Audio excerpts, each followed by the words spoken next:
వెంకటేశ్వర స్వామి ముడుపు అంటే ఏంటి, అది ఎలా కడుతారు, ఈ వీడియోలో తెలుసుకుందాం.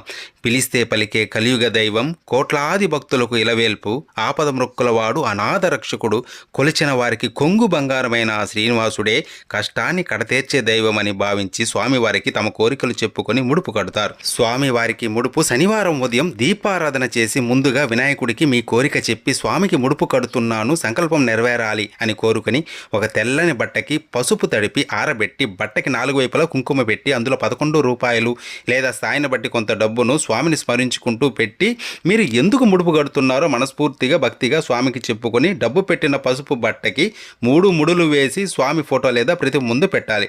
కోరిక తీరాక ముడుపుతో దర్శనానికి వస్తానని ముందే స్వామికి మాట ఇవ్వాలి. స్వామి అష్టోత్తరం గోవిందనామాలు ప్రతిరోజు చదువుకోవాలి. కోరిన కోరిక తీరిన తర్వాత స్వామి దర్శనం చేసుకొని ముడుపుతో పాటు కొద్దిగా వడ్డీని కూడా కలిపి స్వామిని తలుచుకొని ఉండిలో వేయాలి.